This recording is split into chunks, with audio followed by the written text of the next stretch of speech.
Buenos días, hermanos. Los saludo hoy 6 de marzo del 2022. Bienvenidos a nuestro tiempo de comunión de los domingos en la mañana. Porque si siendo enemigos fuimos reconciliados con Dios por la muerte de su Hijo, mucho más estando reconciliados seremos salvos por su vida. Romanos 5:10.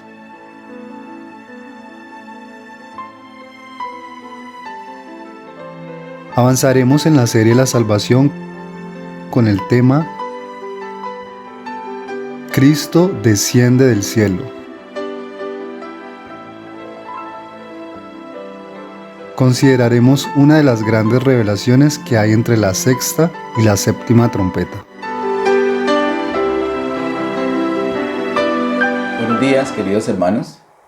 Hoy, primer domingo de este mes, continuamos nuestra serie La Salvación. Nos corresponde en esta oportunidad el tema Cristo desciende del cielo. Oremos nuevamente. Padre, en el nombre de Jesús, gracias te damos por esta nueva oportunidad, Señor. Estamos delante de ti con nuestro corazón dispuesto para recibir todo tu consejo. Enséñanos tu palabra. Envía tu luz y tu verdad. Guíanos por estas delante de ti para tu gloria y honra. En el nombre de Jesús. Amén. Abramos nuestras Biblias en Apocalipsis capítulo 10. Apocalipsis capítulo 10. Mientras nos ubicamos allí en Apocalipsis capítulo 10, quiero recordarles que en esta altura de la serie La Salvación estamos viendo los sellos, los 7 sellos, y ya empezamos a ver el séptimo sello. Del séptimo sello hemos visto algunas trompetas. Vimos las primeras 4 trompetas que vienen como seguiditas y luego vimos la quinta y sexta trompeta. Quinta, sexta y séptima trompeta son los 3 ay o los 3 ayes que conforman la gran tribulación. Hasta el momento hemos visto hasta la sexta trompeta. Normalmente seguiría entonces en esta mañana la séptima trompeta. Viene así Apocalipsis, en el capítulo 9 nos habla de esa sexta trompeta. Entonces el capítulo 10 uno esperaría que nos hablara de la séptima trompeta, pero no es así, sino que hay una especie de paréntesis, como una inserción allí entre la trompeta número 6 y la trompeta número 7.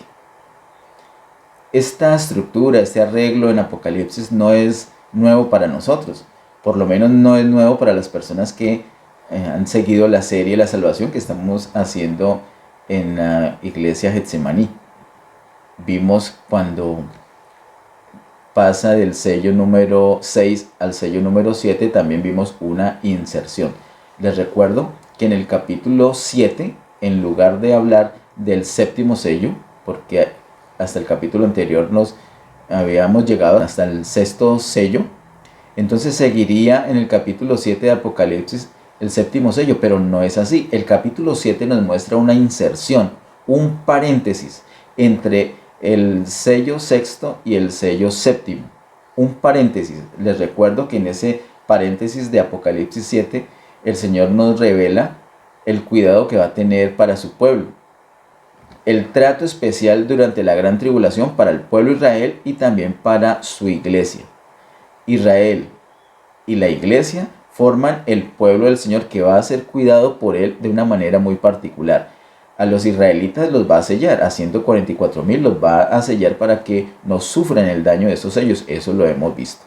¿Y qué es lo que el Señor ha provisto para nosotros, para la iglesia? Llevarnos de acá. Llevarnos. Tú y yo no tenemos por qué estar acá. Nosotros debemos consagrar nuestras vidas al Señor para ser tenidos por dignos de escapar de esas pruebas terribles que vienen en la gran tribulación. Esa es la provisión de Dios para Israel y para la iglesia. Nosotros como iglesia debemos aprovechar eso. El Señor no nos va a alcahuetear. Él nos ofrece llevarnos, pero tenemos que consagrar nuestras vidas a Él. Desafortunadamente, como hemos visto en la palabra, la mayor parte de la iglesia va a pasar por la gran tribulación. Solamente la minoría van a ser consagrados y van a ser llevados por el Señor antes de la gran tribulación. La mayoría va a pasar por la gran tribulación, lo hemos visto antes, y un poco más adelante vamos a ahondar nuevamente en el mismo asunto. De tal manera que en el capítulo 7, antes de mencionar el sello séptimo, hay una inserción, hay un paréntesis. Asimismo con las trompetas, ya hemos llegado al sello número 7. El sello número 7 se compone de 7 trompetas y hemos visto 6 trompetas. Antes de llegar a la séptima trompeta encontramos una inserción, un paréntesis. El paréntesis se compone de todo el capítulo 10 de Apocalipsis y parte del capítulo 11. Si vemos en el versículo 15 del capítulo 11 encontramos esto. El séptimo ángel tocó la trompeta y hubo grandes voces. Hasta Apocalipsis 11:15 se habla de la séptima trompeta. Así que todo el capítulo 10 de Apocalipsis y los primeros 14 versículos de Apocalipsis 11 es un paréntesis, una inserción entre la sexta trompeta y la séptima trompeta. Es un arreglo muy parecido entre los sellos y entre las trompetas. Quiero que se fije en esto. Y cuando vemos algo tan particular es porque hay algo más. Por allí leí a un hermano, un pastor, él dice que eso tiene un significado especial. El hecho que se mencionen 6 sellos, luego un paréntesis y luego el séptimo sello, y luego 6 trompetas, luego un paréntesis y luego sí, la séptima trompeta. Él dice que eso no es casualidad, que hay algo que el Señor nos está mostrando acá. Y él dice que lo que muestra es que los sellos y las trompetas nos guían a Dios. ¿En qué sentido? En el sentido de el arreglo como el Señor lo presenta. 6 y 1 para los sellos, 6 y 1 para las trompetas. Esos números tienen un significado. Hace unos años les mencioné algo del significado de los números. No somos como expertos, yo personalmente desconozco mucho la materia, y de pronto es una asignatura pendiente que tenemos para ahondar y que el Señor nos muestre el significado de los números en la palabra de Dios. Hemos visto algunas cosas muy fundamentales como el número 1, que es la unicidad, por ejemplo, Dios, o 3, que es la Trinidad, o el número 6, que representa a la creación, al hombre que fue creado, particularmente no la creación, sino al hombre que fue creado el día sexto. Eso lo aprendimos cuando vimos esas 6 tinajas en Juan capítulo 2. Así que hemos visto algunas cosas. 7 que significa lo completo, lo perfecto, todo lo completo de Dios. Por eso habla de 7 sellos, 7 trompetas, también 7 candeleros de oro, etc. El número 12 también nos muestra como la totalidad de la administración de Dios. Son algunas cosas pequeñas que solamente hemos mencionado sin pretender de ninguna manera que esto sea como que provenga de un experto.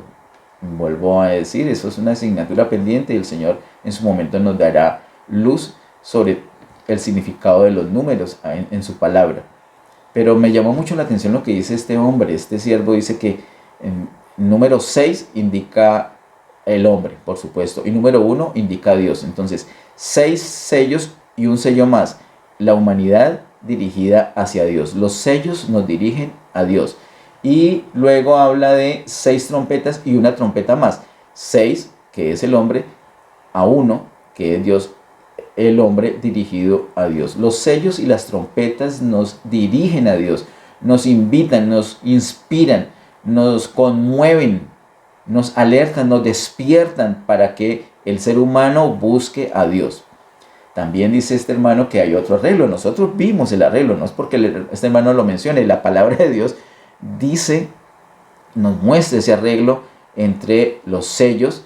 Vimos que los primeros 4 sellos se trata como una carrera de 4 caballos, así que esos 4 sellos van junticos, y luego vienen los otros 3 sellos, 4 sellos y 3 sellos, 4 y 3, así también se forma el número 7, 4 más 3, pero caen en la cuenta que en cuanto a las trompetas también es así.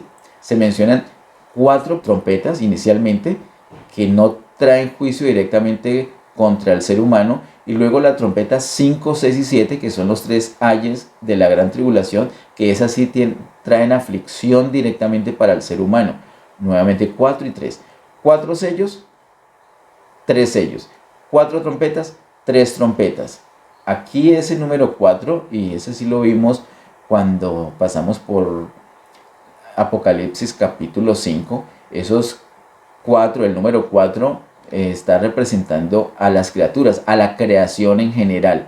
Así que no solamente el hombre es dirigido a Dios, 6-1, en cuanto a los sellos y en cuanto a las trompetas, sino también toda la creación dirigida a Dios. La creación, 4, dirigida a Dios, 3, que es la Trinidad. 4-3 en cuanto a sellos y 4-3 en cuanto a trompetas.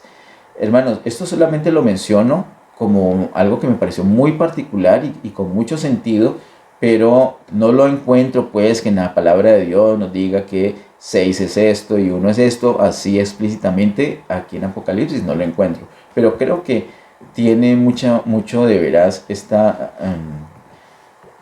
manera de relacionar esos números. Entrando en materia para esta mañana, es necesario que veamos detenidamente algunos versículos. El versículo número 1, Apocalipsis 10:1 dice: vi descender del cielo a otro ángel fuerte, envuelto en una nube, con el arco iris sobre su cabeza, y su rostro era como el sol, y sus pies como columnas de fuego. Esa expresión, otro ángel fuerte, no es desconocida para nosotros. Bueno, posiblemente yo te estoy diciendo eso y tú dirás, bueno, para mí sí es desconocida. Bueno, yo te pido que te empapes de Apocalipsis. No podemos nosotros como Getsemaní estar avanzando. Ya vamos en el capítulo 10 de Apocalipsis y tú irte quedando rezagado. Cuando tenemos la revelación allí delante de nosotros, cuando el Señor nos ha hablado, nos ha mostrado algunas cosas. Obviamente hay muchas cosas por aprender y en los capítulos que hemos pasado se nos habrán quedado muchos detalles que en su momento el Señor nos va a revelar. Pero damos gracias al Señor, apreciamos mucho la revelación que Él nos ha dado. Yo espero que toda Getsemaní aprecie la revelación que el Señor nos da. Si no lo recordamos, tenemos en YouTube las prédicas. En nuestro canal podemos volver a mirar las prédicas. Les recomiendo que vean, por ejemplo, desde el resumen que hicimos entre Apocalipsis capítulo 1 y capítulo 7. De ahí en adelante podemos como entrar en materia y recordar y tener presente las cosas que el Señor nos está mostrando. Así cuando vamos avanzando, no tenemos que devolvernos mucho mostrando los soportes, la argumentación sobre la cual descansa lo nuevo que el Señor nos está mostrando. Esa expresión, vi descender del cielo a otro ángel fuerte, entonces no debe ser desconocida. Ese otro ángel fuerte se trata del Señor Jesús. Esto es mencionado en Apocalipsis capítulo 7, verso 2. Allí en esa inserción que vimos en Apocalipsis 7, dice el verso 2, vi también a otro ángel que subía de donde sale el sol y tenía el sello del Dios vivo y clamó a gran voz a los 4 ángeles a quienes se les había dado el poder de hacer daño a la tierra y al mar. En su momento, cuando vimos esa inserción del capítulo 7 de Apocalipsis, explicamos que se trataba del Señor Jesús y vimos también una argumentación, un soporte del Antiguo Testamento para esto. En el capítulo 8, verso 3, nuevamente dice, otro ángel vino entonces y se paró ante el altar con un incensario de oro y se le dio mucho incienso para añadirlo a las oraciones de todos los santos sobre el altar de oro que estaba delante del trono. Este también está indicando al Señor Jesús. Y más adelante, ese no lo hemos visto, pero se lo voy a mencionar en el capítulo 18 de Apocalipsis, verso 1, dice, después de esto vi a otro ángel descender del cielo con gran poder y la tierra fue alumbrada con su gloria. Se trata del Señor Jesús. Esa expresión otro ángel entonces está indicando al Señor Jesús. Aquí en Apocalipsis 10:1 dice, vi descender del cielo a otro ángel fuerte. Vi descender del cielo. Hermanos, lo que el apóstol Juan está mostrando acá es impresionante. Hay muchas cosas que se han dicho acerca del regreso del Señor Jesús, sobre la segunda venida del Señor Jesús. Mucha especulación, de pronto bien intencionada, pero no con la precisión, no con la exactitud que la palabra de Dios nos revela. De pronto algunas cosas las tenemos que hacer por cálculo o sin mucho soporte. Pero en cuanto a la venida, en cuanto a la segunda venida del Señor, hay muchísimo soporte, no solamente en Apocalipsis, sino en el resto del Nuevo Testamento y también del Antiguo Testamento. Eso lo hemos examinado por años. Hoy nos tenemos que referir un poco a esa segunda venida del Señor, porque dice: vi descender del cielo a otro ángel fuerte. Por eso el título de este tema de la serie de la salvación es Cristo desciende del cielo. Ahora, ¿de qué se trata ese descenso del cielo? Dice el verso 1, envuelto en una nube. El Señor no está sobre la nube, sino que está envuelto en una nube. Es muy distinto el hecho de estar sobre la nube, porque sería visible, al hecho de estar envuelto en una nube. Si está envuelto en una nube, no va a ser visible, pero si está sobre la nube, por supuesto que sí va a ser visible. Esos detalles no se pueden pasar por alto. No podemos leer la palabra de Dios a la carrera y decir: ah, sí, el Señor vino y todo el mundo lo vio. No, si está envuelto en una nube, no lo va a ver. Si viene como ladrón en la noche, es porque nadie lo va a ver. Y la palabra de Dios nos habla de una venida visible y también de una venida invisible. Nos habla de una venida como ladrón en la noche, con sigilo, que nadie se da cuenta, se robó lo preciado, lo que tenía valor. Él va a venir, el Señor va a venir a la tierra y se va a llevar de una manera invisible como ladrón lo más preciado, lo que él encuentre de valor. Y se trata de los vencedores. Él se los va a llevar como ladrón en la noche. Pero también dice la palabra de Dios que todo ojo le verá, que va a ser como un relámpago, ¿recuerdan? Entonces, si todo el mundo lo va a ver y es invisible, ¿al fin qué? Las dos cosas. Lo primero que nos muestra la palabra de Dios es la venida invisible, envuelto en una nube. A esto se refiere el capítulo 10 de Apocalipsis. Envuelto en una nube, dice. Es distinto esto a lo que nos dice el capítulo 1, verso 7. Miremos Apocalipsis 1, 7, nos dice: he aquí que viene con las nubes y todo ojo le verá, y los que le traspasaron y todos los linajes de la tierra harán lamentación por él. Sí, amén. Dice, viene con las nubes, no envuelto, sino con las nubes. Entonces por eso todo ojo le verá. Apocalipsis 1.7 habla de la venida visible del Señor, que va a ser luego de su venida invisible. En el capítulo 14 de Apocalipsis 14, verso 14, dice: miré y aquí una nube blanca, y sobre la nube uno sentado semejante al Hijo del Hombre, que tenía en la cabeza una corona de oro y en la mano una hoz aguda. Apocalipsis 14:14 nos habla de la venida visible, se ve la apariencia, dice que semejante al Hijo del Hombre, y además dice que viene, he aquí una nube blanca y sobre la nube. Es distinto estar sobre la nube que estar envuelto en la nube. Mateo capítulo 24, verso 30. Miremos, quiero mostrar varios pasajes para que notemos la diferencia. Mateo capítulo 24, verso 30, esa hermosa profecía del Señor Jesús, Mateo 24 y 25. Y en el verso 30 de Mateo 24 dice: entonces aparecerá la señal del Hijo del Hombre en el cielo, y entonces lamentarán todas las tribus de la tierra, y verán al Hijo del Hombre viniendo sobre las nubes del cielo con poder y gran gloria.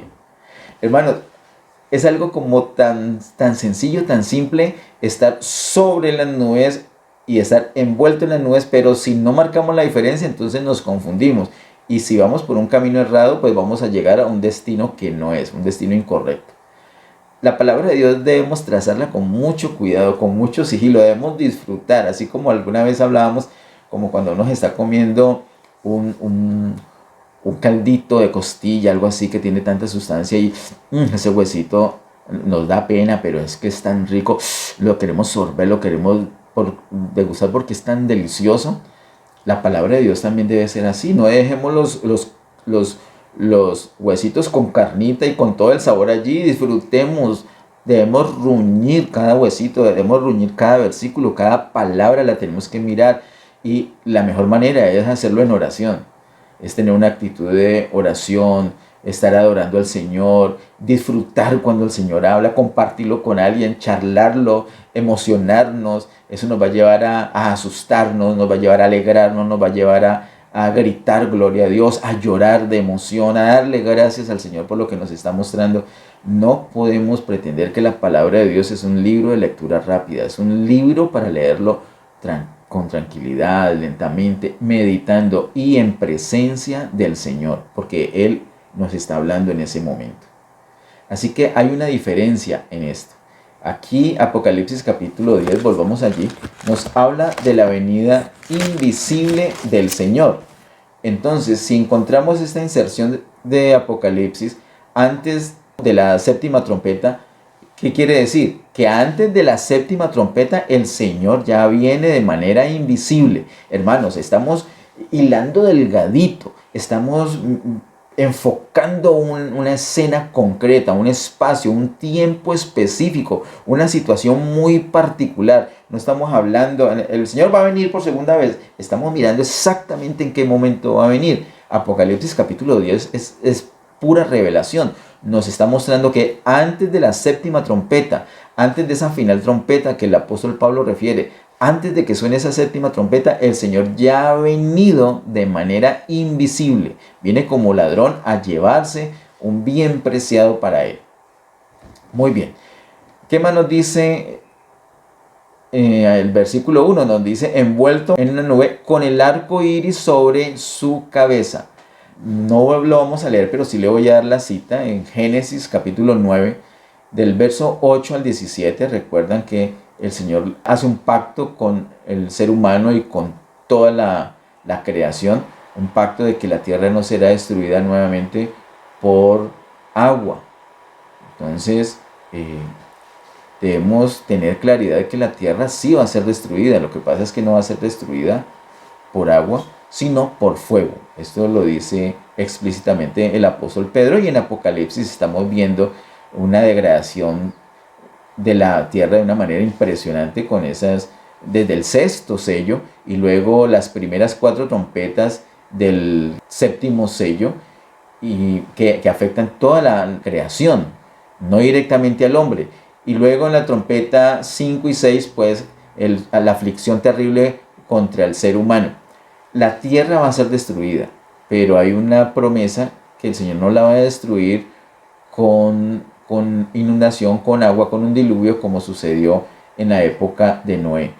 El hecho que el Señor aparezca allí con el arco iris sobre su cabeza quiere decir que el Señor viene con ira, viene a ejecutar juicios, pero no es una ira desmedida, no es una ira alocada, sino que es una ira controlada, una ira sosegada de cierta manera por el propósito de Dios. El Señor siempre hace el propósito de Dios.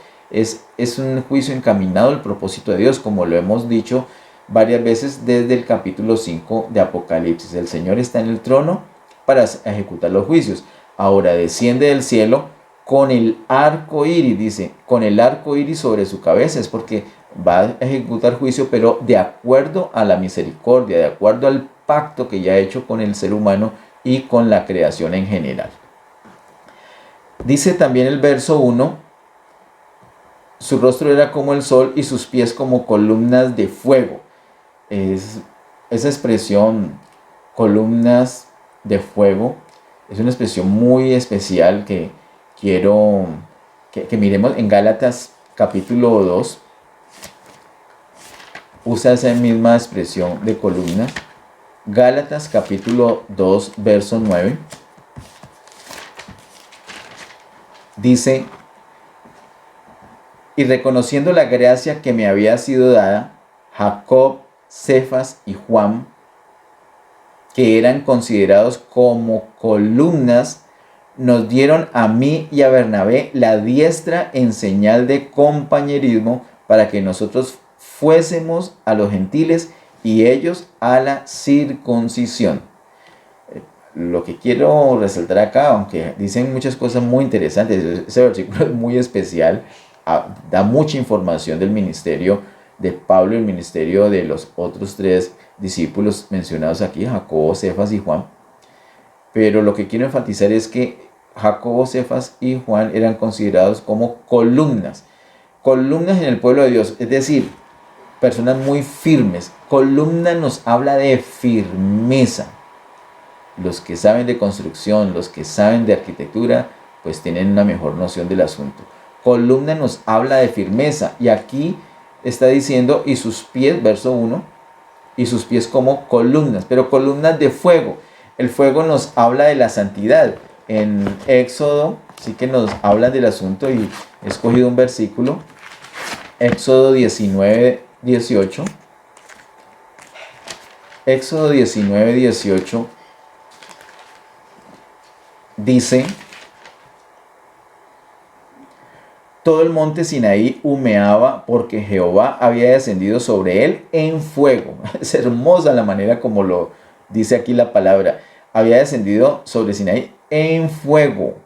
Y el humo subía como el humo de un horno y todo el monte se estremecía en gran manera. Ese fuego está mostrando la santidad. Recordemos que en Sinaí era algo que se manifestaba poderosamente, la santidad del Señor, la santidad de Dios, y por eso el terrible temor del pueblo. El fuego nos habla de santidad, el columna nos habla de firmeza y fuego nos habla de santidad. Avancemos, queridos hermanos, al siguiente versículo, el verso 2. Esos versículos, estos dos primeros versículos, nos vamos a detener más, como estamos haciendo. Luego los otros son más fáciles o más rápidos, pienso yo, para interpretar. El verso 2 dice: tenía en su mano un librito abierto y puso su pie derecho sobre el mar y el izquierdo sobre la tierra. Mira cómo dice.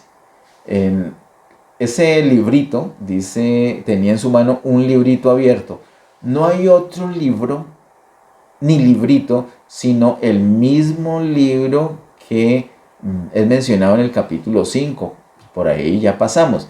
Dice en Apocalipsis capítulo 5, verso 1: y en la mano derecha del que estaba sentado en el trono, un libro escrito por dentro y por fuera, sellado con 7 sellos.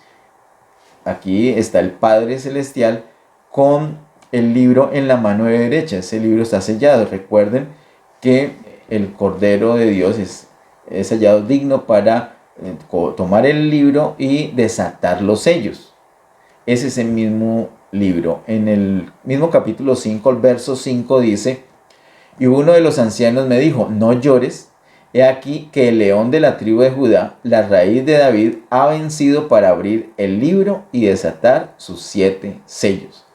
Y en el verso 7: y vino y tomó el libro de la mano derecha del que estaba sentado en el trono. Así que el Señor Jesús toma ese libro. A la altura del capítulo 10, verso 2, dice: tenía en su mano un librito abierto. Entonces, ese libro ya lo tomó desde el capítulo 5. Ya lo tiene el Señor Jesús en la mano. Pero ahora dice en el verso 2, no dice libro, sino que dice librito. No, tampoco podemos pasar rápido por esa diferencia. No es un libro ya, sino un librito. Es el mismo libro. Pero ¿por qué acá le dicen librito? Porque se trata de la parte del 7º sello. Ya los otros 6 sellos han sido desatados, y aquí al decir librito quiere decir que no se enfatiza todo el libro, sino la última parte, el último pedacito, el 7º sello. Por eso librito. Y dice, tenía en su mano un librito abierto. ¿Por qué abierto? Porque son 7 sellos. Y el Señor ya los ha desatado, los 7 sellos, a esa altura del capítulo 10. Entonces por eso el libro es abierto. Lo tiene el Señor Jesús en la mano, es un librito y es abierto, dice el verso 2. Y puso su pie derecho sobre el mar y el izquierdo sobre la tierra. Ese hecho de poner el pie es algo que no es desconocido para el pueblo de Dios, particularmente para el pueblo Israel. Poner el pie sobre un área es tomar posesión de esa área, de tal manera que lo que pise la planta del pie es propiedad ya.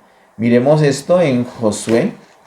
En el Antiguo Testamento lo podemos ver, pero muy particularmente en Josué capítulo 1, no es la única parte, pero en Josué capítulo 1, versículo 3 dice: yo os he entregado, como lo había dicho a Moisés, todo lugar que pisare la planta de vuestro pie.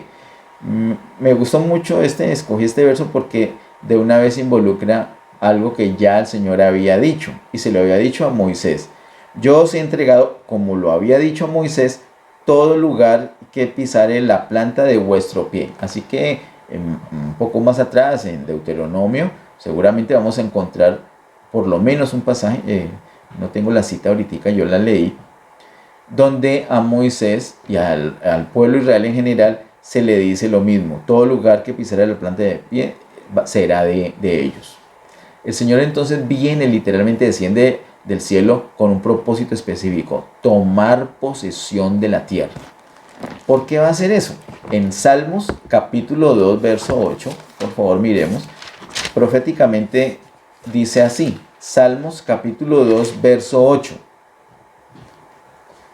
Pídeme y te daré por herencia las naciones, y como posesión tuya los confines de la tierra. El Señor es el dueño de la tierra por heredad. El Padre Celestial se la está dando acá. Entonces Él desciende y pone un pie. Vamos al versículo 2 del capítulo 10 de Apocalipsis. Tenía en su mano un librito abierto y puso su pie derecho sobre el mar. Así que el mar y todo lo que está en el mar es del Señor. Luego, y el izquierdo sobre la tierra. Todo lo que está en la tierra y todo lo que está en ella es del Señor. Todo, absolutamente. Tierra y mar de el Señor. Él está en el cielo, desciende del cielo y pone su pie derecho en el mar y su pie izquierdo en la tierra. Viene literalmente a tomar posesión de lo que es suyo, posesión de la tierra. Eso está haciendo el Señor, pero es una venida invisible, tengámoslo siempre presente.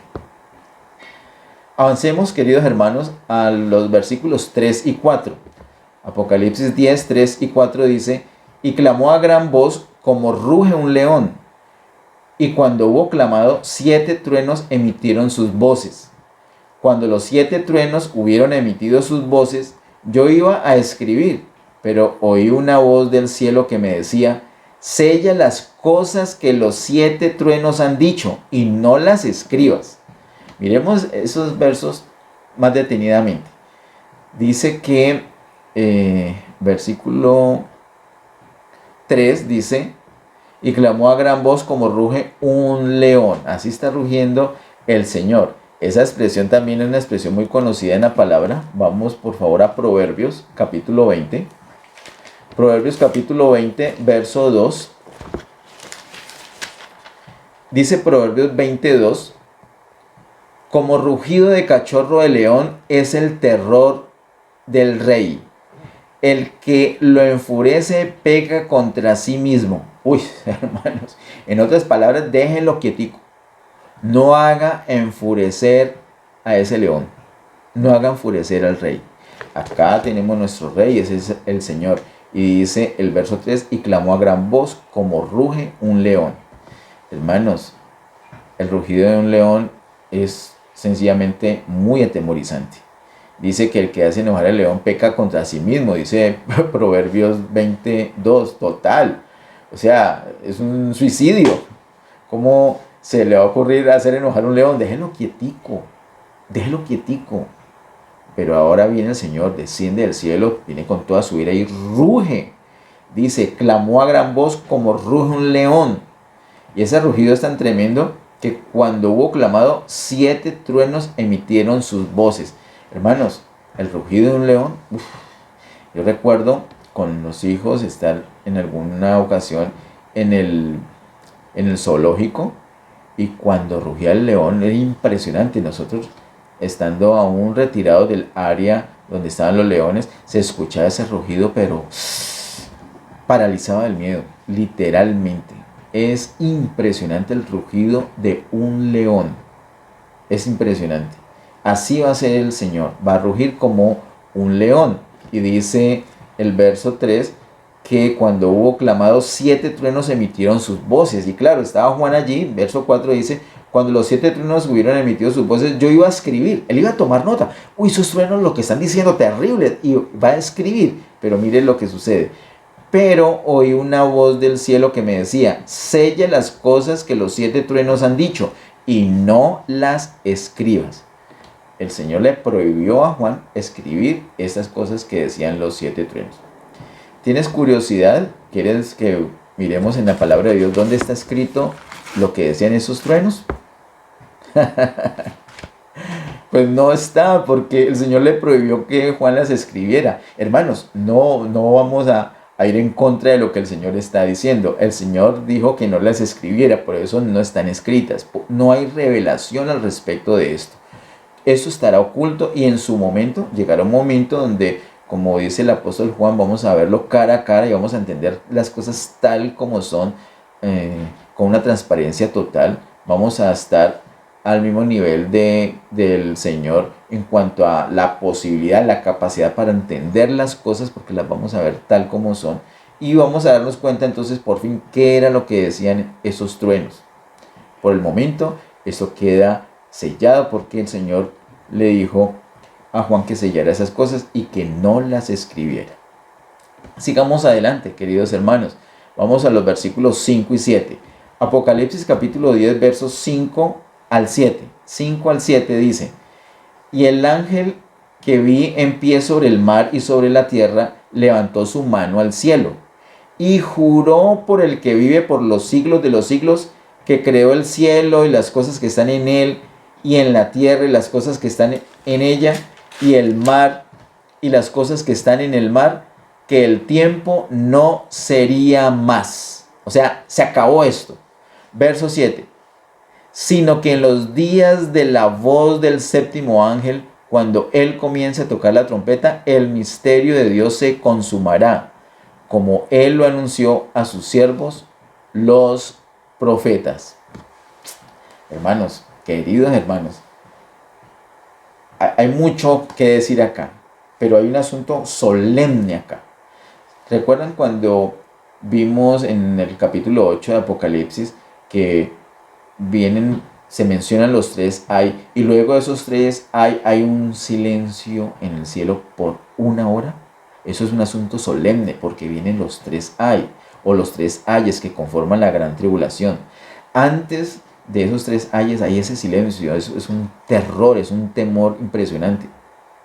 Pues ahora, antes de ese tercer ay, antes de esa séptima trompeta, el Señor está rugiendo como un león, viene el sonido de esos 7 truenos, y ahora, miren, dice, el verso 5 dice, levantó su mano al cielo y juró, verso 6, y juró por el que vive por los siglos de los siglos. Es un juramento muy solemne, es un asunto que infunde temor.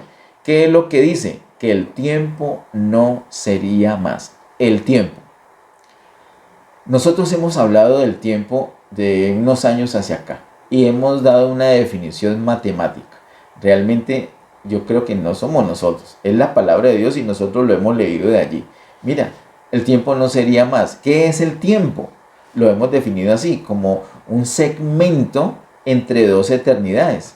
La primera eternidad y la segunda eternidad. La primera eternidad, ¿cómo así? Antes de la fundación del mundo. Y la segunda eternidad, ¿cómo así? La segunda eternidad es después del milenio, o sea, desde que empieza a mencionarse cielo nuevo y tierra nueva. Cielo nuevo y tierra nueva en adelante, eso es eternidad, segunda eternidad, primera eternidad y segunda eternidad. Entre las 2 eternidades hay un tiempo, y ese tiempo está dividido en unas dispensaciones, unos segmentos, unas eras. La Biblia lo llama siglos, aunque no se trate de fracciones correspondientes de 100 años, pero lo llama siglos, edades, dispensaciones. ¿Qué es una dispensación? Es un segmento, una parte de todo el tiempo, de todo ese segmento grande llamado tiempo. Es un pedacito o un pedazo donde el Señor se dispensa al hombre de una manera particular. Hay un trato especial de Dios en esta dispensación, distinta a la siguiente dispensación, distinta a la otra y a otra. Nosotros hemos visto que hay 4 dispensaciones. También te invito a que mires en nuestro canal de YouTube acerca de las dispensaciones. Es muy importante.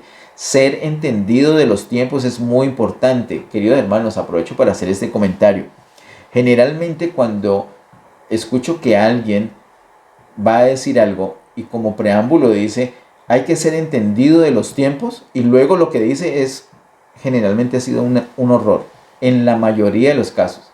O sea, aunque dice que hay que ser entendido de los tiempos, esa persona no lo es, y luego lo que dice es un disparate. Hermanos, ser entendido de los tiempos no es una palabra elegante, no es una palabra bonita, es un asunto técnico. ¿Qué hay que hacer? Entender los tiempos, entender esas dispensaciones en las que se divide este segmento que está entre las dos eternidades. El tiempo se divide en dispensaciones y es importante conocerlos. ¿Por qué? Porque no es lo mismo una dispensación que la otra. Y si vamos a revolver las dispensaciones, entonces no entendemos la palabra de Dios, no entendemos la voluntad de Dios. Es impresionante, por ejemplo, cómo se revuelven cosas de la edad de gracia con el milenio y nada que ver. Hasta las mismas expresiones, como en alguna vez mencioné, por ejemplo, la palabra vencedor en la dispensación de gracia tiene un significado y en la dispensación del milenio tiene un significado distinto, aunque la misma palabra. Asimismo, hay otras palabras que aunque es la misma palabra, la gramática es igual, pero en una dispensación tiene un significado y en otra tiene un significado distinto. Por ejemplo, el asunto de la salvación es distinto. Bueno, no vamos a ahondar en materia. Ahí están las prédicas en YouTube acerca de las dispensaciones para que las repasemos. Es importantísimo ser entendido de los tiempos. Aquí el decreto es: el tiempo no será más. O sea, llegamos a la dispensación del cumplimiento de los tiempos. Como dice, creo que es Efesios capítulo 1, debe ser. Se terminó el tiempo. De ahí en adelante ya va a seguir una eternidad. Entonces está mostrando aquí a la altura del capítulo 10, que todavía corresponde la dispensación de gracia, está diciendo, ya arrancamos aquí con el milenio y es la última dispensación. Es la dispensación del final de los tiempos. El tiempo no será más. Y luego dice, sino que en los días de la voz del séptimo ángel, hermano, los días de la voz del séptimo ángel, quiere decir que la trompeta, la séptima trompeta va a sonar, no un toquido como hacemos desde el año 2020, nuestra convocatoria para esos tiempos de comunión con el chofar. Es muy lindo poner el chofar y es muy bíblico. Aprendimos en el 2020 que es un sonido de convocatoria. Yo espero que cada vez que tú escuches el chofar convocándonos a estos tiempos de comunión, tú ya estés listo, y si no estés listo te apresures porque ya empieza este tiempo de comunión. Asimismo, el Señor dice, en los días de la voz del séptimo ángel, cuando Él comience a tocar la trompeta, esa trompeta no va a sonar un momentico y ya, sino que va a sonar varios días. Esto es una revelación muy especial, y cuando veamos en detalle la séptima trompeta vamos a entender que son varios días, varios días. Hoy vamos a ver un poquito, un anticipo de qué se trata esa expresión. Entonces son varios días. Y luego dice, sino que en los días de la voz del séptimo ángel, cuando Él comience a tocar la trompeta, el misterio de Dios se consumará, como Él lo anunció a sus siervos los profetas. El misterio de Dios se consumará, dice. El misterio de Dios se consumará, se acabará. Es decir, ya no va a haber más misterios. Ya no van a haber misterios. De eso hemos hablado también, hermanos. En el Antiguo Testamento no había misterios. Es decir, todo era revelado. Venía un ángel y hasta lo veían. Se aparecía el Señor Jesús y lo veían físicamente. En esta dispensación de gracia es por fe. ¿No has visto nunca un ángel? Hay hermanos que lo han visto, pues gloria a Dios. Pero yo digo más, gloria a Dios, porque en esta dispensación de gracia no es corriente ver ángeles, pero están allí. Gloria a Dios por la dispensación de gracia. Gloria a Dios por la dispensación de la ley. Gloria a Dios por todas las dispensaciones. El Señor se manifiesta de una manera distinta. Ahora las cosas son por fe. En Romanos capítulo 5, los primeros versículos nos muestran que hemos entrado a esta gracia por la fe. En esta gracia, en este ambiente de gracia, las cosas son por fe. Y eso es un misterio. Las personas se aburren, las personas que no tienen a Cristo dicen, ay no, ya fanático, legalista. Cuando alguien tiene fe, le dicen legalista o fanático, o le dicen religioso o dogmático. Cristo está en mí, mostrámelo. ¿Cómo le vamos a mostrar a la persona que Cristo está? Más que por las expresiones, porque como nos muestra Colosenses capítulo 3, lo tenemos que expresar. Pero cuando expresamos la carnalidad y damos mal testimonio, quiere decir que entonces ya se fue Cristo. No, Él está allí. Es un misterio. Las cosas en la edad de gracia son un misterio. Todas las cosas, prácticamente todas las cosas son un misterio. Que tú estés atento a esta palabra, eso es un misterio. Que el Señor nos esté revelando cosas que antes no conocíamos, eso es un misterio. Que tú sientas esa dicha, que tu espíritu se llene como de esa dulzura, de esa alegría cuando recibe la palabra de Dios, eso es un misterio. ¿Y qué hay detrás de ese misterio? Pues que el Señor te está impartiendo vida, porque las palabras que el Señor nos habla son espíritu y son vida. Eso es un misterio. ¿Cómo explicarle eso a una persona que no tiene el Espíritu Santo? Es muy complicado. Son misterios. Por eso necesitamos es que un abismo, el Espíritu Santo, llame a otro abismo, el espíritu de la persona. Entre abismo y abismo se entiende, pero de otra manera, el hombre natural solamente puede ver las cosas naturales. Y por eso cuando un creyente opera no en el espíritu, sino de una manera natural, el apóstol Pablo lo llama carnal, que es un híbrido, es una situación extrañísima. Es un cristiano rarísimo, que tiene el Espíritu Santo y no depende de él. No se mueve por discernimiento, sino por emoción, por conocimientos, por otras cosas, por sentimientos. No, no debe ser así. Todo es un misterio ahorita. Miren, voy a citarles 1 Timoteo 3:16. Mire lo hermoso de este versículo y cómo nos explica. 1 Timoteo capítulo 3 verso 16 dice: e indiscutiblemente grande es el misterio de la piedad. Dios fue manifestado en carne. A ver, explíqueme eso. Es un misterio. Dios fue manifestado en carne, justificado en el Espíritu. Eso es un misterio. Y de este misterio nos habla Romanos capítulo 1, que ya lo vimos. Les recomiendo la prédica de los evangelios que vimos, no recuerdo, creo que en el año 2017, donde mencionamos la carta del apóstol Pablo a los romanos como un quinto evangelio. Justificado en el Espíritu, visto de los ángeles, predicado a los gentiles, creído en el mundo, recibido arriba en gloria. Todo esto es un misterio. Vimos nosotros también recientemente en Colosenses capítulo 2, verso 2, que habla del misterio de Dios.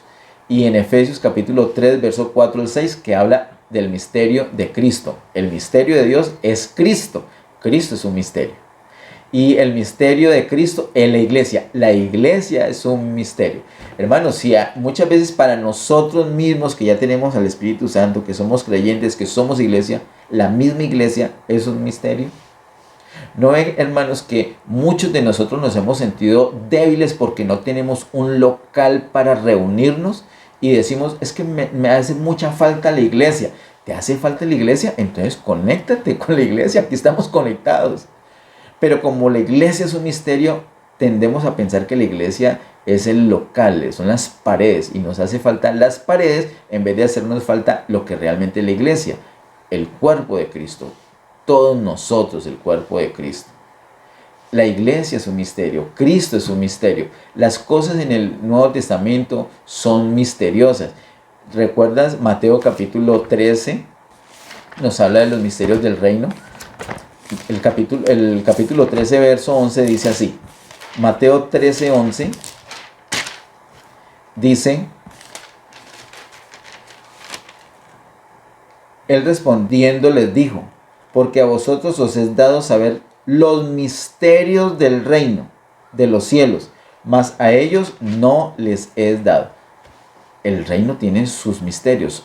Todo, la encarnación de Cristo, la muerte de Cristo, la resurrección de Cristo, la ascensión de Cristo, la impartición de Cristo en nosotros. Todo eso es un misterio. Pero hermanos, en esta dispensación de gracia, antes de esa dispensación no era así, todo era revelado, todo era manifiesto. Después de esta dispensación de gracia, nuevamente todo va a ser manifiesto, todo va a ser revelado, todo va a ser, lo voy a ver con mis ojos nuevamente en el milenio. En esta edad de gracia, todo es un misterio, pero en la siguiente dispensación todo va a ser revelado. Por eso dice aquí en Apocalipsis capítulo 10, volvamos allí por favor. Apocalipsis capítulo 10, versículo 7, sino que en los días de la voz del séptimo ángel, cuando él comience a tocar la trompeta, el misterio de Dios se consumará, como él lo anunció a sus siervos los profetas. Él lo anunció. Particularmente podemos leer en Isaías muchas de las cosas que han sido reveladas a este profeta. Leer Isaías es como leer un Nuevo Testamento, lo hemos notado así. Un versículo más para darle mucho cuerpo a esto que está diciendo que se acaba el misterio, está en Apocalipsis capítulo 11, ya lo he referido en esta prédica. El verso 15 dice: el séptimo ángel tocó la trompeta y hubo grandes voces en el cielo que decían: los reinos del mundo han venido a ser de nuestro Señor y de su Cristo, y él reinará por los siglos de los siglos. Hermanos, este versículo es supremamente poderoso. Este versículo nos habla de la dispensación de gracia, nos habla de la dispensación del milenio y nos habla de la eternidad, de la segunda eternidad. Mira, el séptimo ángel tocó la trompeta y hubo grandes voces en el cielo que decían: esto será en esta dispensación de gracia, terminando esta dispensación de gracia. Los reinos del mundo han venido a ser de nuestro Señor y de su Cristo. Ese es el milenio. Luego, y él reinará por los siglos de los siglos. Él reinará por los siglos de los siglos. ¿Eso qué es? Eso es la eternidad. Ese versículo nos muestra todo eso. ¿Por qué allí? Porque el misterio de Dios se acaba. De ahí en adelante ya todo va a ser revelado. Desde la dispensación próxima, que es el milenio, todo va a ser revelado. Allí no van a haber los misterios que ahora se abundan en esta dispensación de gracia. Ese es el propósito de Dios. En la dispensación próxima, en la dispensación del milenio, el Señor se dispensa de esa manera, de una manera donde todo es revelado. Para terminar, vamos a los últimos versículos del capítulo 10.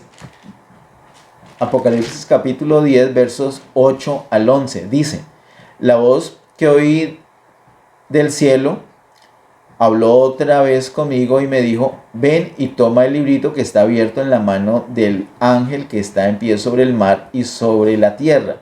Y fui al ángel diciéndole que me diese el librito, y él me dijo: toma y cómelo, y te amargará el vientre, pero en tu boca será dulce como la miel.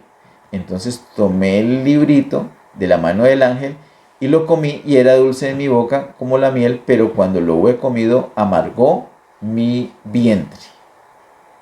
Mira, hagamos una pausita allí. Él le pide al ángel el librito, pero el ángel le dijo que se lo comiera.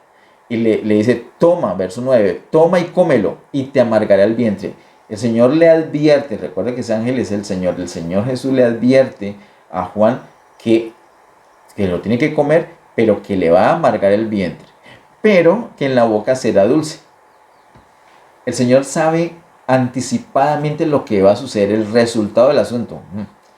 Lo primero que uno se da cuenta es que es dulce, no que es amargo, que es dulce, pero después que lo asimila, le va a amargar el vientre, porque se trata de unos juicios terribles. Eso es lo que estamos viendo nosotros a esa altura de Apocalipsis capítulo 10. No solamente esa situación de comer el libro está aquí en Apocalipsis capítulo 10. En Jeremías capítulo 15, miremos, Jeremías capítulo 15, verso 16, dice: fueron halladas tus palabras y yo las comí, y tu palabra me fue por gozo y por alegría de mi corazón, porque tu nombre se invocó sobre mí, oh Jehová, Dios de los ejércitos. Jeremías comiendo el libro, comiendo la palabra. También un poquito más adelante en Ezequiel, Ezequiel capítulo 3, verso 1 al 3. Ezequiel capítulo 3, verso 1 al 3, dice, me dijo, hijo de hombre, come lo que hayas, come este rollo, y ve y habla a la casa de Israel. Y abrí mi boca, y me hizo comer aquel rollo. Y me dijo, hijo de hombre, alimenta tu vientre y llena tus entrañas de este rollo que yo te doy. Y lo comí, y fue mi boca dulce como miel. Eso está diciendo el profeta Ezequiel. Me gusta mucho, y miremos despacio Ezequiel capítulo 3, verso 1 al 3. No lo digo ahorita, no nos vamos a detener mucho ahorita, pero sí meditemos mucho cada vez que podamos en esos 3 versículos. Así tiene que ser la palabra de Dios con nosotros, hermanos, y particularmente el Apocalipsis. Tiene que ser así como lo dice allí. ¿De qué se trata eso? Tenemos que comer ese libro. Este libro, la palabra de Dios, la tenemos que literalmente comer, la tenemos que devorar. La tenemos que devorar, la tenemos que asimilar, no solamente escucharla, sí. No, meditemos, repasemos, volvamos a leer, escuchemos una y otra vez, leámoslo en voz alta, aprendámoslo de memoria, conozcamos de qué se trata cada capítulo de Apocalipsis. Nosotros debemos estar en la capacidad de charlar con otras personas y decirle, mire, el capítulo 1 se trata de esto, el capítulo 2 se trata de esto, tenemos que mostrarle Apocalipsis. ¿Y cómo va a ser posible? Si no solamente nos conformamos con masticar un poquito y luego escupirlo, sino que lo tragamos, es decir, lo asimilamos. Eso que estamos viendo no es para acumular algo en nuestro pensamiento, eso es para tragarlo, para que sea parte de nosotros, para que nos cambie la manera de pensar, la manera de sentir, la manera de ser. La palabra tiene que constituirnos. Nosotros tenemos que estar constituidos de la palabra. Nosotros estamos formándonos en ese momento. Al recibir la palabra, el Señor nos está dando vida. Nos está conformando. Eso es comer este libro. Lo debemos comer, lo debemos tragar, lo debemos asimilar. Y después sí, con mucha facilidad, lo vamos a poder compartir con otras personas. Pero si solamente lo tenemos un pedacito, lo degustamos nomás, después nos vamos a quedar cortos con las demás personas. Tenemos que asimilarlo para nosotros, que sea vida en nosotros, que nos asuste a nosotros, que nos ponga tristes a nosotros, que nos asuste a nosotros, que nos reconforte a nosotros, que nos transforme, y después de asimilarlo, lo podemos compartir con otros. Allí en Apocalipsis, en el texto final que he leído, dice que el Señor le dijo inicialmente, el verso 9, que será amargo a su vientre. El Señor se anticipa, porque Él espera un resultado de la palabra. Cuando el Señor dice algo, Él espera un resultado. El Espíritu Santo tiene una intención para cada parte de la palabra, y es necesario conocer cuál es la intención del Espíritu. De esto hemos hablado en otras ocasiones. La palabra de Dios no es así al azar, sino que el Espíritu Santo tiene una intención, y esa intención es conforme al propósito del Padre Celestial. El Espíritu tiene una intención para cada cosa. Debemos conocer esa intención. La intención acá va a traer una amargura al vientre. Así, al paladar, a la boca, sea dulce. Eso es lo que le dice anticipadamente el Señor. La experiencia nuestra, ¿cuál es? Verso 10. Entonces tomé el librito de la mano del ángel y lo comí y era dulce. Claro, recibimos esta palabra y wow, gloria a Dios, bendito el Señor. Es que el capítulo 10 de Apocalipsis es hermosísimo. Todo lo que el Señor nos muestra, eso es un deleite, es dulce. Pero cuando asimilamos esta palabra, que son, el Señor viene a tomar posesión y los juicios que vendrán, es que ya se acabó esto, dice el Señor. Ya se acabó mi paciencia, ya no más. Hasta aquí llegamos, ya no voy a tolerar más. La gente está en rebeldía, hasta la iglesia está en rebeldía, ya no tolero más. Recibir revelación puede ser dulce, pero al asimilarlo, Dios mío, bendito. Y esos tiempos de oración tan flojos que yo tengo, ni siquiera ayuno. Y casi no medito en la palabra. Y tengo un rencor acá y estoy entretenido con las cosas del mundo. Colosenses 3 me ha dicho que no me enfoque en las cosas terrenales y en eso me mantengo yo. Al asimilarlo puede ser o debe ser esta palabra particularmente amarga. Dice, amargó mi vientre. Versículo 11 para terminar. Dice, Y él me dijo, es necesario que profetices otra vez sobre muchos pueblos, naciones, lenguas y reyes. Hace como un corte allí, hermanos, antes de la séptima trompeta. ¿Qué ha venido haciendo Juan? Profetizando sobre los sellos anteriores. Ha venido profetizando. Y ha venido profetizando de una manera especial, particular. Como que están sellados, están en secreto. Y entonces lo viene diciendo de una manera, de cierta manera, lo viene profetizando de cierta manera. Pero hay un quiebre aquí. El verso 11 dice, es necesario que profetices otra vez. Sí, pues es lo que viene haciendo. Pero ¿por qué enfatiza eso como si aquí en antes fuera distinto? Porque lo es. Porque el Señor ha dicho, versículo 6, el tiempo no será más. Y ha dicho, versículo 7, hasta aquí llegan los misterios. Ahora viene el cumplimiento de todo lo que se ha dicho por boca de los profetas. Viene, entonces Juan tiene que profetizar esto. Aquí la profecía, hermanos, desde este versículo 11 de Apocalipsis 10 en adelante hasta el capítulo 22, hermanos, es otro tema, es otro asunto, como se dice normalmente o coloquialmente, es otro nivel. Es necesario que se profetice otra vez. Se ha venido hablando de misterios, pero de aquí en adelante todo ya va a ser revelado. Ojo lo que viene. Desde el capítulo 11 en adelante hasta el 22, eso es ya manifiesto. Así como vimos el anticipo del versículo número 15. Hermanos, hasta aquí la palabra de hoy con el tema Cristo desciende del cielo. Oremos para terminar este tiempo. Padre, en el nombre de Jesús, gracias te damos por tu palabra, por tu bendita palabra. Ayúdanos a atesorarla. Ayúdanos a literalmente comer, devorar tu palabra y asimilarla, Señor, para que seamos transformados, Señor, conforme a tu deseo. Ayúdanos por tu Espíritu, Señor. Ayúdanos a recibirla. Ayúdanos a poner en práctica con perseverancia lo que tú nos revelas, amado Dios. Ayúdanos a comer este libro, a asimilarlo para poderlo compartir con otras personas. Ayúdanos, Señor, a hacer un recuento, un repaso de estos primeros 10 capítulos que hemos visto, amado Dios. En el nombre de Jesús te lo pedimos. Coloca el deseo, coloca el querer y el hacer en nuestro corazón, Señor, para sacar más provecho de tu palabra. Hay muchas personas necesitadas de conocer la verdad. Ayúdenos, Señor, a llevarles esa verdad. Te lo pedimos en el nombre de Jesús. Gracias, Señor, por todas las cosas. En el nombre de Jesús. Amén. Dios les bendiga.